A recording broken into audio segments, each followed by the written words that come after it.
کہ وہ خالد ابن ولید جنہوں نے احد کے میدان میں مسلمانوں کی شکست میں سب سے کی رول پلے کیا تھا، وہ خالد ابن ولید آئے اور نبی اکرم صلی اللہ علیہ وسلم کے ہاتھ میں ہاتھ دے دیا. اور پھر اس کے بعد دنیا نے وہ منظر بھی دیکھا کہ وہ وقت کی سپر پاور کے فاتح بن کر کھڑے. ماحول بدلا تو عمر ابن عاص بھی آگے. وہ عمر ابن عاص جو ایک بڑے دشمن اسلام تھے، جو حبشہ کو ایمبیسڈر بنا کر بھیجائے گئے تھے، اور جب وہ مسلمان ہوئے تو دنیا نے دیکھا کہ ان کے ہاتھوں مصر فتح ہوا. ماحول بدلا تو اس طریقے سے نبی اکرم صلی اللہ علیہ وسلم نے ماحول بدلا کہ دنیا نے محسوس کیا کہ بالکل نیا ماحول ہے، نیا معاشرہ ہے. یہاں وہ معاشرہ ہے جہاں لوگوں کی قدردانی ہے. ماحول کے بدلنے یا یہ کہ نئے معاشرے کی تعمیر کو اگر چیک کرنا ہو تو دو چیزوں کو چیک کرنا چاہیے. کوئی معاشرہ چینج ہوا یا نہیں ہوا اگر ہم جائزہ لینا چاہتے ہیں تو وہاں پر دو چیزیں چیک کر کے دیکھ لیجئے. ایک یہ کہ اس معاشرے کے اندر ویلیوز اور روایات بدلی ہیں یا نہیں بدلی. وہاں پر وہی پرانی روایات، وہی فرسودہ قسم کی روایات جو ماضی میں چلی آ رہی تھی، جن کی کوئی بنیاد نہیں تھی، جن کی قرآن و سنت سے کوئی دلیل نہیں تھی، اسی قسم کی چیزوں کو لوگ کنٹینیو کر رہے ہیں. ان کے پاس وہی غلط قدریں ہیں، غلط ویلیوز ہیں معاشرے کے اندر، تو سمجھ جائیے کہ وہ معاشرہ نہیں بدلا. اور معاشرہ بدلنے کی جو دوسری سمبل ہے وہ یہ کہ معاشرے کے ادارے بدل جائیں. معاشرے کے اداروں سے مراد مسجد ایک ادارہ ہے، خاندان ایک ادارہ ہے، تعلیم کے مراکز ادارے ہیں، خدمت خلق کی تنظیمیں و ادارے ہیں. یہ ادارے بدل جائیں. مسجد اپنی پوری ذمہ داری کو صحیح طور پر اس طریقے سے انجام دے کہ وہ صرف مرکز عبادت نہیں رہے، بلکہ وہ مرکز خدمت خلق بھی بنے، مرکز تعلیم بھی بنے، مرکز تربیت و تزکیہ بھی بنے، وہ تنازعات کے حل کی جگہ بھی بنے، مشاورت کی جگہ بھی بن جائے.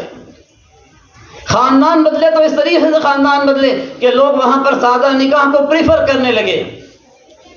وہاں پر لوگ اپنے خاندانوں کے اصولوں کو بازو رکھ کر اسلامی اصولوں کو سامنے رکھیں. ہاں اگر خاندان میں پہلے سے اچھے اسلامی اصول چلے آ رہے ہوں تو ان کو مزید پروموٹ کریں.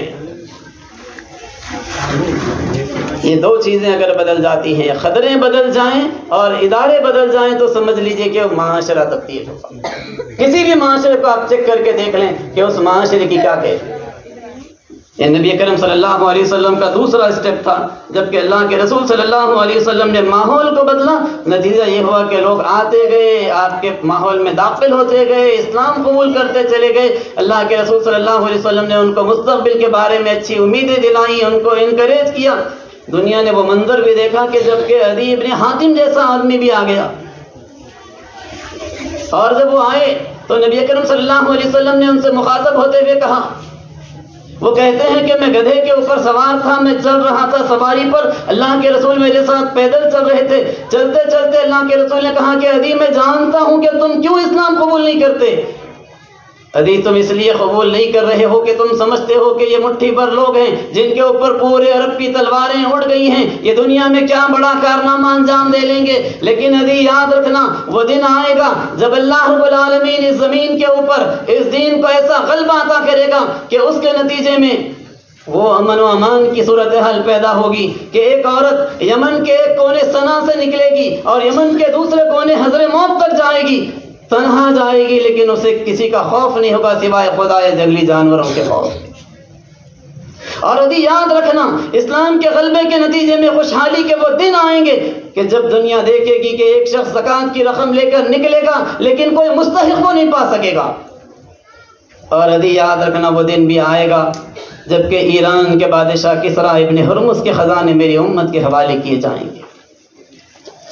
عدی ابن حاتم نے حیران ہو کر کہا کہ ایران کے بادشاہ کسریٰ ابن ہرمز کے خزانے اور آپ کی امت کے حوالے کیے جائیں گے. تو اللہ کے رسول نے کہا کہ ہاں وہ دن آئے گا جبکہ وقت کی سپر پاور ایران کے بادشاہ کسریٰ ابن ہرمز کے خزانے میری امت کے حوالے کیے جائیں گے. عدی کہتے ہیں کہ میں نے اسلام قبول کر لیا اور اپنی زندگی میں اپنی آنکھوں سے نبی کی ان تینوں پیشن گوئیوں کو پورا ہوتے دیکھ لیا. معاشرہ تبدیل ہوا تو اس طریقے کے قیمتی لوگ، یہ عدی ابن حاتم وہ مشہور سخی حاتم تائی کے بیٹے،